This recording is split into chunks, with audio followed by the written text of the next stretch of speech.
లితాస్ passion వరల్డ్కి స్వాగతం. నేను లలితారెడ్డి. ఈ వీడియో చూడండి, కలర్ఫుల్గా ఎంత అందంగా ఉందో. ఇది ఫాల్ సీజన్లో తీసిన వీడియో అండి. ఆకులు చూడండి, ఎల్లోగా, ఆరెంజ్గా, రెడ్గా ఎంత అందంగా ఉన్నాయో. ఇలా ఫాల్ సీజన్లో ఆకులు రంగులు మారటానికి కారణం మీకు తెలుసా? తెలియకపోతే మీరు ఇప్పుడు విని తెలుసుకోండి, చెప్తాను. ఈ ఫాల్ టైంలో పగటి కాలం తగ్గిపోతూ ఉంటుంది గ్రాడ్యువల్గా. టెంపరేచర్స్ కూడా తగ్గుతూ ఉంటాయి. దీనివలన చెట్లు ఆకులలో క్లోరోఫిల్ ఉత్పత్తిని ఆపేస్తాయి. ఈ క్లోరోఫిల్ ఉత్పత్తి తగ్గిపోయినందువల్ల మిగతా పిగ్మెంట్స్, ఆకుల్లో ఉండే పిగ్మెంట్స్, వాటి కలర్ మనకి బాగా కనిపిస్తుంది.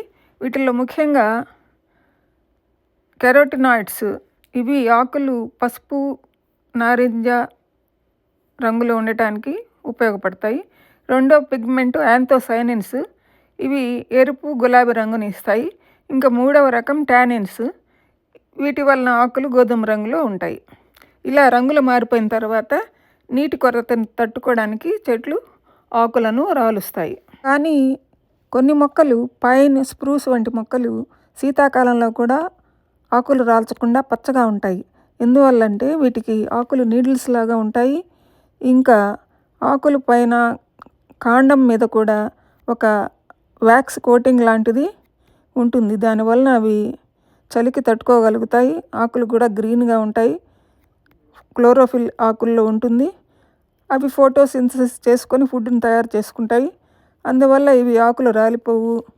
చలికి తట్టుకునే ఏర్పాట్లు ఈ విధంగా కొన్ని మొక్కలకి ఉంటాయి. కాబట్టి వాటిల్ని ఎవర్ గ్రీన్ ప్లాంట్స్ అంటారు.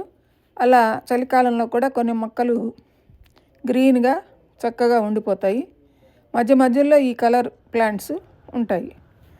తర్వాత శీతాకాలంలో ఆకులన్నీ రాలిపోయాక ఈ విధంగా ఉంటాయి చెట్లు. చూడండి ఎలా ఉన్నాయో. ఆకులన్నీ రాలిపోయి క్రాఫ్ చేసేసినట్టుగా ఉన్నాయి కదా. ఇలాగే ఉంటాయి శీతాకాలం అంతా. నీటి వినియోగం తగ్గించుకోవడానికి ఆకులు రాల్చుకుంటాయి. ఇవి వర్షం ఎక్కువగా పడదు కాబట్టి నీటి వినియోగాన్ని కూడా తగ్గించుకుంటాయి ఆకులు రాల్చుకొని.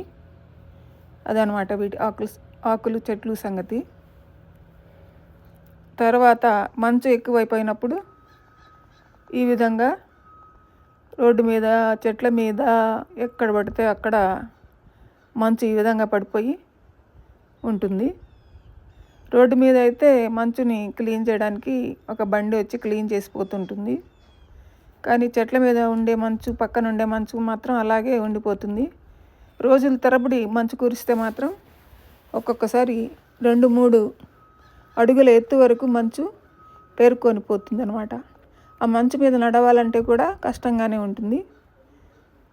జాగ్రత్తగా నడవాలి మంచు మీద. ఇదండి శీతాకాలంలో చల్లటి ప్రదేశాల్లో ఉండే పరిస్థితి. ఈ వీడియో మీకు నచ్చితే లైక్ చేయండి, షేర్ చేయండి, సబ్స్క్రైబ్ చేయండి. మీ అభిప్రాయాలని కామెంట్స్ ద్వారా నాకు తెలియజేస్తారు కదా.